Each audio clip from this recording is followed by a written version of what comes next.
तो हेलो दोस्तों, आज हम आपके लिए लेकर आए हैं केमिकल थर्मोडायनेमिक्स। ये एक केमिस्ट्री का टॉपिक है।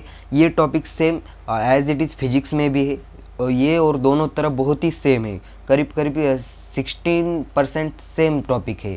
तो आज देख लेते हैं इस वीडियो में इसका इंट्रोडक्शन, थर्मोडायनेमिक्स कहाँ कहाँ यूज़ होता है। तो आज की इस वीडियो में तो इंट्रोडक्शन होगा। तो शुरू करें आज का वीडियो। तो शुरू कर रहे हैं। तो देखो इंट्रोडक्शन में क्या क्या देखेंगे हम। तो इंट्रोडक्शन में देखेंगे कि थर्मोडायनेमिक्स क्या है भाई। थर्मो यानी कि टेम्परेचर की यानी कि हीट के बारे में इस टॉपिक में डिस्कस होगा। हीट का चेंज होगा, कुछ एनर्जी का चेंज होगा। तो इंट्रोडक्शन में देखेंगे हीट का ट्रांसफॉर्मेशन। हीट ट्रांसफॉर्मेशन इस थर्मोडायनेमिक्स का मतलब ही होता है हीट ट्रांसफॉर्मेशन। तो इसलिए इसे केमिस्ट्री के बारे में पढ़ रहे हैं, इसलिए इसका नाम दे दिया केमिकल थर्मोडायनेमिक्स। तो हीट ट्रांसफॉर्मेशन कैसे होती है देखो ज़रा। तो आगे हमको आएगा एक टॉपिक जो कि है सिस्टम एंड सराउंडिंग। सिस्टम क्या है और सराउंडिंग क्या है, तो हम वो टॉपिक इंट्रोडक्शन में ही देख लेते हैं। तो देखो ज़रा, हीट वो क्या है, system and surrounding. System and surrounding. अब ये सिस्टम एंड सराउंडिंग क्या होता है भाई। कोई भी मान लो कि तुम्हारे पास कोई कंटेनर है, उसमें कुछ गैस भरा है, कुछ भी भरा है उसमें, तो वो आपकी एक हो गई सिस्टम। तो देखो ज़रा, कुछ ऐसा मान लो कि तुम्हारे पास ऐसा एक सिलेंडर है, कुछ ऐसा मनगढ़ंत सिलेंडर। तो कुछ ऐसा सिलेंडर है और उसमें एक ऐसा एक पिस्टन लगा हुआ है, जो पिस्टन की ऐसा मूवेबल है, फ्रिक्शनलेस है, वेटलेस है, वो ऐसे एक्सपांड हो सकता है। और इसमें कुछ ऐसा गैस भरा हुआ है, इसमें कुछ गैस भरा हुआ है। और जो ये सिलेंडर है ये एक सिस्टम है, ये एक सिस्टम है, ये एक पूरी सिस्टम है। और इस सिस्टम के बाहर का जो आउटसाइड का जितना भी एरिया है, जो भी एरिया यहाँ हो यहाँ हो यहाँ हो, ये सारा क्या है, सराउंडिंग है। ये भाई एरिया सराउंडिंग है। सराउंडिंग का उसका आउटसाइड का जो एक यूनिवर्स का जो भी पार्ट है वो होता है सराउंडिंग सिस्टम के आउटसाइड का। अब देखते हैं हम कितने टाइप के सिस्टम होते हैं भाई। तो इसे मिटा देते हैं। आपको समझ में आया होगा इंट्रोडक्शन में हम क्या पढ़ रहे हैं। थर्मोडायनेमिक्स यानी कि कुछ हीट के बारे में बात होगी इस वीडियो में। बहुत ही इजी ये आज की वीडियो में कुछ थ्योरेटिकल पार्ट होगा। अगले वीडियो में हम आपके लिए बहुत ही अच्छे खासे इक्वेशन लेकर आएंगे, जिसमें डेरिवेशन होगा, प्रॉब्लम होगे। तो आप देखेंगे हम टाइप्स ऑफ सिस्टम, कितने टाइप्स के सिस्टम होते हैं। तो हेडिंग डाल दो, types of system. Types of system. Types of system कितने प्रकार के भाई, हमारे पास देयर आर 3 प्रकार के, 3 टाइप्स ऑफ सिस्टम है। 3 प्रकार के सिस्टम है। कौन कौन से भाई, आपको पता होगा। फर्स्ट वाला है ओपन सिस्टम। ये बहुत ही इजी टॉपिक है, ओपन सिस्टम। दूसरा है भाई क्लोज्ड सिस्टम। और तीसरा है आइसोलेटेड सिस्टम। Isolated system. कुछ आज के इस वीडियो में कुछ ऐसे ही इजी बात होगी। ओपन सिस्टम यानी कि क्या, आपको मैंने सिस्टम के बारे में बता दिया है। कोई भी कंटेनर हो, कोई भी एक ऐसा कोई भी सिस्टम हो। सिस्टम यानी कि कोई ऐसी थर्मल थर्मल हो, कोई चाय का कप हो, पानी का गर्म हो, पानी का बकेट हो, कोई भी हो, वो एक सिस्टम है। अब ओपन सिस्टम क्या होती है भाई देखो। तो मान लो कि तुमने हमको चाय पे बुलाया है, बुलाओगे नहीं वैसे तो ऐसा एक चाय का कप आपने हमें बना कर गर्मा गर्म हमारे सामने चाय का कप रख दिया। तो ये चाय का कप जैसे आपने गर्मा गर्म रख दिया भाई, तो इसमें से कुछ ऐसी भाप निकलेगी बाहर। करेक्ट है, ऐसे कुछ भाप बाहर निकलेगी। तो जो जैसे ये भाप बाहर निकल रही है, इसमें कुछ एनर्जी बाहर निकल रही है, यानी कि एनर्जी चेंज हो रही है। और इस जो अंदर चाय है, उस चाय का वेपर भी होगा। उस चाय ऐसे इस भाप के साथ चाय भी कुछ अमाउंट्स में बाहर चली जाएगी। तो इसमें क्या क्या चेंज हो रहा है, मैटर और एनर्जी दोनों चेंज हो रहा है। तो इसमें चेंज होता है क्या क्या, चेंज होता है एनर्जी एंड मैटर। तो ओपन सिस्टम में एनर्जी बाहर निकल रही है और मैटर भी कुछ अमाउंट में ऐसा चाहे भी बाहर निकल रहा है, तो इसको बोलते हैं ओपन सिस्टम। आपको ओपन सिस्टम समझ में आया होगा। तो इसकी डेफिनेशन कैसे बनाएंगे, a system in which exchange both matter and energy is called as a open system. अब देखते हैं क्लोज्ड सिस्टम क्या होती है भाई। वैसा ही चाय का कप है, ऐसा एक चाय का कप है, और चाय का कप आपको लगा कि यार मुझे चाय ठंड हो रही है, और आपको लगा कि उस पर कोई चाय ठंड ना हो, इसलिए आपने कुछ ऐसे प्लेट ला के उस पर रख दी। आपको लगा कि चाय ठंडी ना हो, मैं गर्मा गर्म चाय पीऊँ, तो ऐसे भाप ना बाहर निकले, इसलिए यहाँ से आपने उस पर एक प्लेट ला के रख दी। तो इसमें भाप तो नहीं बन रही है, एनर्जी तो मैटर तो बाहर नहीं निकलेगा, मगर एनर्जी तो बाहर निकलेगी। आपने सिस्टम के बारे में आप अच्छा खासा आप तक नहीं पढ़ा, हम आगे बता देंगे क्या हो रहा है। इस सिस्टम की एनर्जी तब तक लॉस होगी जब तक कि ये सराउंडिंग के टेम्परेचर के बराबर ना आ जाए, यानी कि यहाँ का एनर्जी चेंज होगा। मगर ऐसा प्लेट रख दिया, इसका मतलब वाटर बाहर नहीं निकलेगा। तो इसमें क्या चेंज होगा, एनर्जी चेंज होगी, change energy does not matter, matter नहीं चेंज होगा, डजंट चेंज मैटर। बोलो यहां तक समझ में आया। अब देखो, अब आपको समझ में आया कि आपने थर्मोडायनामिक्स पढ़ा कि ऐसे रखने से इसकी मैटर तो नहीं चेंज होगा भाई, मगर एनर्जी तो चेंज हो रही है। इसके लिए आपने एक थर्मस प्लांट लेके आया और ये चाय का कप उठा के उस बॉक्स में रख दिया। तो ऐसा एक थर्मस का बॉक्स लेके आए, इतनी खातिरदारी कर रहे हो भाई हमारी। ऐसा एक थर्मस का फ्लास्क लेके आए और उसमें क्या कर दिया, एक चाय का ऐसा कप रख दिया। तो इस थर्मस के बॉक्स में से ना एनर्जी बाहर निकलेगी ना मैटर बाहर निकलेगा। एक ऐसा चाय कप है, यहाँ से कुछ भी बाहर नहीं निकलेगा, यानी कि आइसोलेटेड सिस्टम में ना एनर्जी चेंज होगी ना मैटर चेंज होगा, दोनों कांस्टेंट रहेंगे। तो यहाँ लिख देंगे डज नॉट चेंज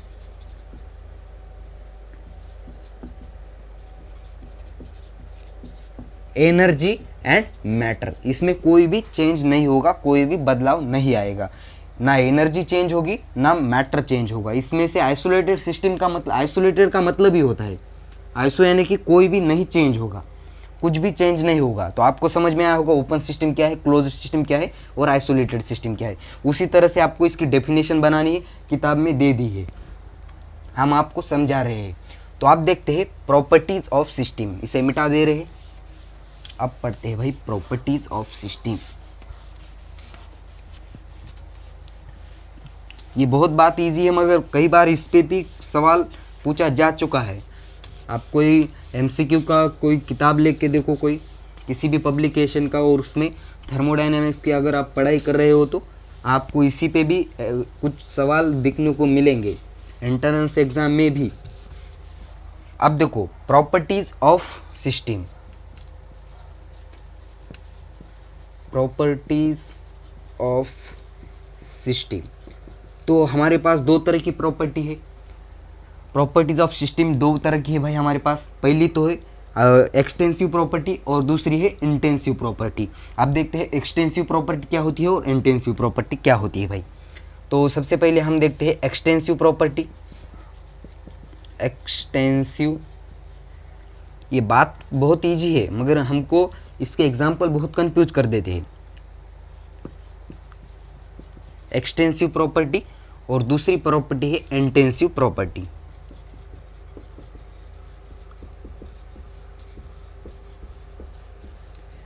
अब देखो एक्सटेंसिव प्रॉपर्टी क्या होती है भाई। एक्सटेंसिव प्रॉपर्टी वो होती है जो प्रॉपर्टी की अमाउंट्स ऑफ सब्सटेंस पे, अमाउंट ऑफ मैटर पे डिपेंड हो। तो इट, इसे ऐसे लिख सकते हैं, it depends upon amount of matter. जितना मैटर है उस कंटेंट में, उस सिस्टम में, उस पे डिपेंड्स करता है ये एक्सटेंसिव प्रॉपर्टी। और ये इंटेंसिव प्रॉपर्टी क्या होती है, it does not depends upon amount of matter पे। तो इसको ऐसे लिख सकते हैं हम, इट डज नॉट, या इंडिपेंडेंट बोल दो इसे, independent amount of matter, amount of matter.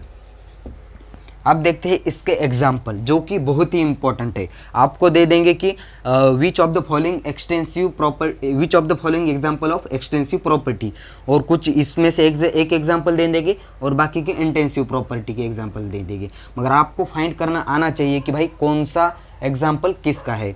तो देखो ज़रा, अब देखो एक्सटेंसिव प्रॉपर्टी के एग्जाम्पल क्या है भाई।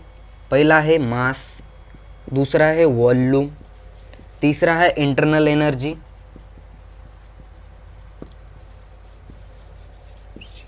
और क्या है internal energy, heat capacity, heat capacity, और क्या है number of moles, number of moles. ये पूरे एग्जाम्पल है एक्सटेंसिव प्रॉपर्टी के, mass, volume, internal energy, heat capacity and number of moles. अब देखो, और इंटेंसिव प्रॉपर्टी के एग्जाम्पल क्या क्या है भाई, देखो ज़रा इसके एग्जाम्पल देखते हैं।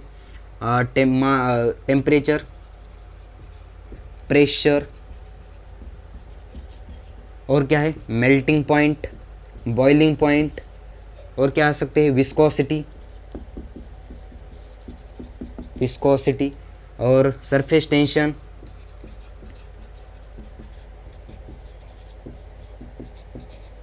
हीट कैपेसिटी हो, तो सॉरी हीट कैपेसिटी इसका है। तो ये एग्जांपल हो गए भाई इसके, temperature, pressure, melting point, boiling point, viscosity, surface tension, और कुछ रह गया हो तो ईटीसी आप देख लो किताब में जाके। तो ये अगर आपको याद रखना है, ये तो कन्फ्यूजन होगा ही होगा भाई, किसी भी स्टूडेंट को होता ही है, यहाँ तक कि मुझे भी होता है। अब देखो भाई कैसे समझे कि कौन से एग्जाम्पल एक्सटेंसिव प्रॉपर्टी के है और कौन से एग्जाम्पल इंटेंसिव प्रॉपर्टी के है। तो इसके लिए मैंने खुद के अपने ट्रिक्स बनाई है, और तुम्हारे जैसा एक बच्चा था, तुम्हारे हमारे जैसा, उसको भी बहुत ही कन्फ्यूजन हो रहा था एक्सटेंसिव प्रॉपर्टी के एग्जाम्पल याद करने में और इंटेंसिव प्रॉपर्टी के एग्जाम्पल याद करने के। तो उसने सोचा कि, और उस बच्चा कौन सी धर्म का था या जात का था मुझे नहीं पता, उसका नाम था, ऐसा नाम था मफिन, ऐसा नाम था कुछ उसका, मफिन नाम था उसका। मगर कुदरत ने भी, उसकी किस्मत ने साथ दी और उसके नाम में ही कुछ एग्जाम्पल उस एक्सटेंसिव प्रॉपर्टी के आ गए भाई। देखो, यम यानी कि मास, फी यानी कि वॉल्यूम, आई यानी कि इंटरनल एनर्जी, एच यानी कि हीट कैपेसिटी, और एन यानी कि नंबर ऑफ मोल्स। अरे ये तो बहुत ही इजी हो गया भाई। मफिन नाम याद रखो उस बच्चे का, जिसको आप जैसे ही वो बच्चा था, उसको भी एक्सटेंसिव और इंटेंसिव प्रॉपर्टी के एग्जाम्पल याद करने में बहुत दिक्कत आती थी। तो उसका नाम था muffin. Mass, volume, internal energy, heat capacity and number of moles हो गया भाई। ये याद हो गए तो आराम से ये भी याद हो जाएंगे। टेम्परेचर, प्रेशर जो बचे हुए इस तरफ भेज दो, या कुछ और है तो उसके लिए कोई ट्रिक्स बनाओ, खुद की बनाओ यार। चलो आगे वाला ले लेते, इसे मिटा दे। आगे वाला देखो,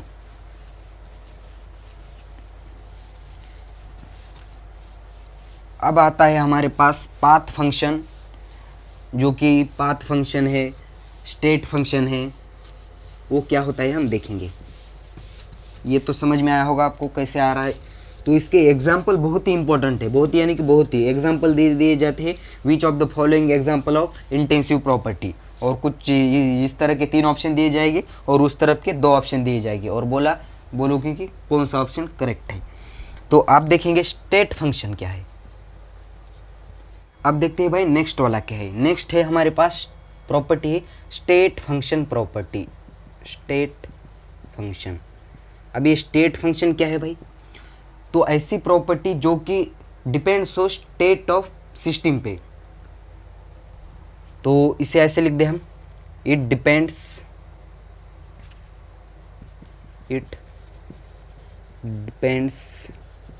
upon state of system, and independence हो पाथ ऑफ द सिस्टम, ऐसे और क्या, एंड इंडिपेंडेंट हो,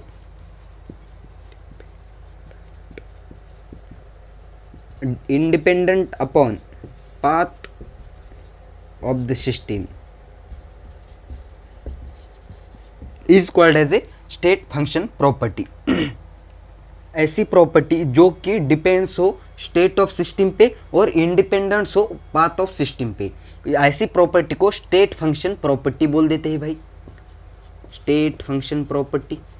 अब ये स्टेट फंक्शन प्रॉपर्टी आपको समझ में आई होगी, इसके एग्जांपल देखो, डेफिनेशन कर दो, ये डेफिनेशन ही है, it is the property which depends on the state of system and independence of the path of the system is called as a state function property. इसका एग्जांपल देखो, इसका एग्जांपल है temperature, volume, pressure and number of moles. ये है इसके example. कुछ ऐसे system हो भाई, ऐसे एक सिस्टम है, एक कंटेनर है और उसमें ऐसा एक कंटेनर पे ऐसा एक पिस्टन रखा हुआ है जो कि है मूवेबल मासलेस, और उसमें है टेम्परेचर, उस वॉल्यूम का, उस गैस का टेम्परेचर है T1, वॉल्यूम है V1 और प्रेशर है P1 और उसमें n नंबर ऑफ मोल्स ऐसे दिए हुए हैं, और ये ऐसे चेंज होके स्टेट बन के ऐसा उसमें बदलाव आ सकता है, वो T2 हो सकता है। कुछ एग्जांपल ऐसे किताब में दे दी है, डायग्राम आप जाके पढ़ लो। कुछ बदल के कुछ ऐसा हुआ T2 फिर टू P1 और नंबर ऑफ मोल्स कांस्टेंट रहेंगे। नंबर ऑफ मोल्स पे क्या फ़र्क पड़ेगा भाई, वो तो कांस्टेंट रहेंगे, जितने इसमें जितने नंबर ऑफ मोल्स इस कंटेन में थे उस उतने ही कंटेंट्स इसमें चले जाएंगे। बस फ़र्क क्या होगा, जो टेम्परेचर चेंज होगा, वॉल्यूम चेंज होगा, प्रेशर चेंज हो सकता है। ऐसे नंबर ऑफ मोल्स तो इसमें नहीं आएगा, और उन्होंने दे दिया है तो ले लेते हैं हम भी, भगवान दे रहा है तो हमें लेने में क्या दिक्कत है भाई। अब देखते हैं आगे वाली पाथ फंक्शन, इसे नोट कर दो।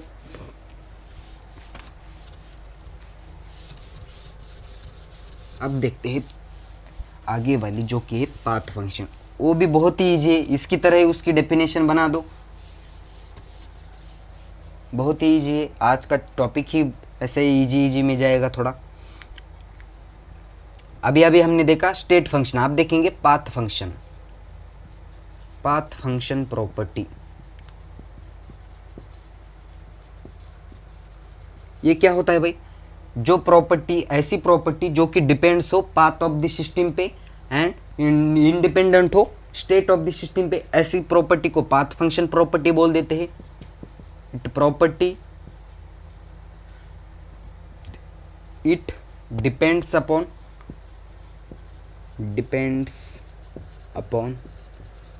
path of the system and independent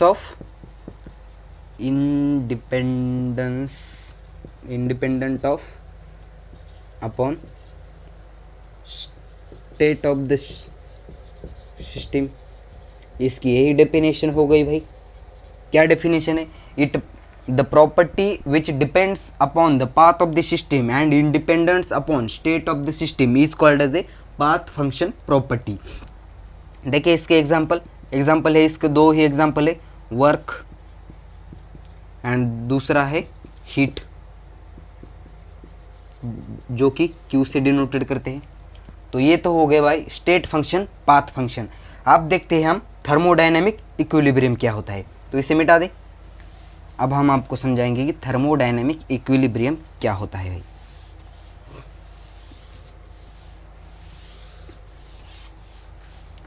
कुछ मान लो कि तुम्हारे पास, अब हेडिंग डाल दो थर्मोडायनेमिक इक्विलिब्रियम, थर्मोडायनेमिक इक्विलिब्रियम। आज की वीडियो में यही बेसिक बातें होगी भाई। तो अगले वीडियो में हम आपके लिए बढ़िया सा कुछ डेरिवेशन लेके आएंगे, उस पर कुछ प्रॉब्लम बढ़िया सॉल्व करवाएंगे।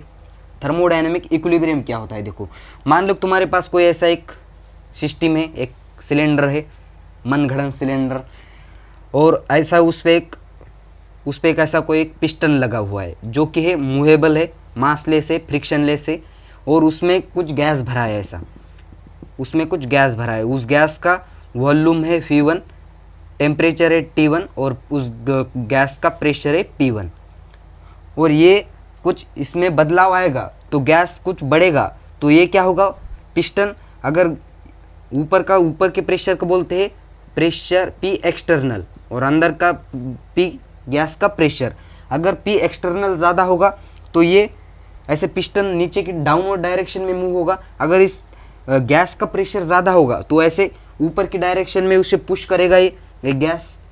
अगर ये वॉल्यूम इसका कांस्टेंट हो, टेम्परेचर ना बदले, प्रेशर सेम रहे, तो ये कहीं भी नहीं ऐसा मूव होगा भाई पिस्टन, ऐसे एक जगह पे ऐसा अड़ा रहेगा। ये प्रेशर, वॉल्यूम, इसका टेम्परेचर जो भी है उसमें वो कांस्टेंट रहे तो क्या होगा, ये कहीं भी मूव नहीं करेगा, वो कांस्टेंट एक ही जगह रहेगा। उसी कंडीशन को बोलते हैं थर्मोडायनेमिक इक्विलिब्रियम। समझ में आया कुछ? तो देखो कुछ नहीं आया तो और एग्जांपल ले लेते हैं, कुछ और एग्जांपल के समझाएंगे, मगर आपको समझा के ही मानेंगे भाई, आप मानो या ना मानो।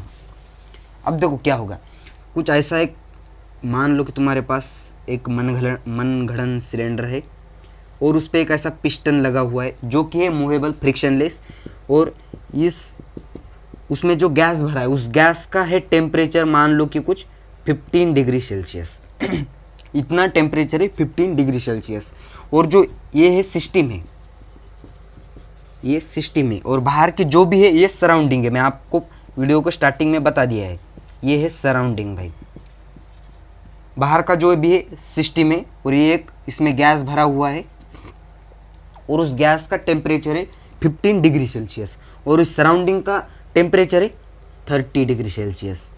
अब एक गैस एक्सचेंज होगा, थर्मोडायनेमिक्स में ट्रांसफॉर्मेशन होगा, हीट का ट्रांसफॉर्मेशन होगा। कब तक होगा? जब तक कि सिस्टम का और सराउंडिंग का टेम्परेचर इक्वल ना आए। तो यहाँ से 15 डिग्री सेल्सियस में से टेम्परेचर रिलीज होगा भाई, क्या एक्सेप्ट करेगा, सराउंडिंग गेन करेंगी ये इसका टेम्परेचर, तब तक गेन करेंगी जब तक कि इन दोनों का टेम्परेचर सेम ना हो। देखो भाई, सिस्टम में इतनी ताकत नहीं होती कि वो सराउंडिंग के टेम्परेचर को अपने बराबर लाए, तो इस सराउंडिंग ही उस सिस्टम की एनर्जी खींच के उसको अपने बराबर लाएगा।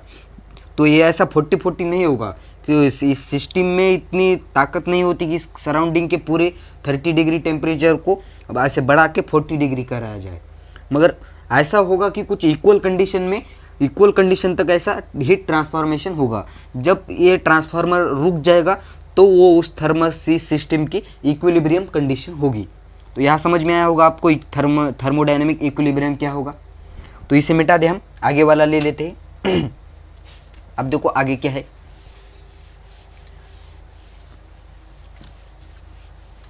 तो आगे हमारे पास है प्रोसेस, टाइप्स ऑफ प्रोसेस, कितने प्रकार के प्रोसेस है। देखो प्रोसेस, टाइप ऑफ प्रोसेस कितने टाइप की है हमारे पास, टाइप्स ऑफ प्रोसेस। तो हमारे पास भाई 5 तरह के प्रोसेस है। कौन कौन से देखो जरा। पहला है आइसोथर्मल प्रोसेस, आइसोथर्मल प्रोसेस। दूसरा है भाई आइसोबारिक प्रोसेस। तीसरा है भाई आइसोकोरिक प्रोसेस, आइसोकोरिक प्रोसेस। चौथा है भाई हमारे पास एडियाबैटिक प्रोसेस, एडियाबैटिक प्रोसेस। और पांचवा है भाई हमारे पास रिवर्सिबल प्रोसेस। इतने सारे प्रोसेस है। तो ये सारे प्रोसेस की हम पढ़ाई, आइसोथर्मल में क्या होता है, आइसोबारिक में क्या होता है, ये सारे प्रोसेस हम अगले वीडियो में डिस्कस करेंगे। अगर ये वीडियो आपको पसंद आया हो तो इस वीडियो को लाइक कर दीजिए। अगर आप इस चैनल पे नए हो तो इस चैनल को सब्सक्राइब कर दीजिए, ताकि फिजिक्स और केमिस्ट्री के ऐसे ही वीडियो हम इस चैनल पर अपलोड करते रहते हैं। तब तक के लिए वेरी ऑल द बेस्ट।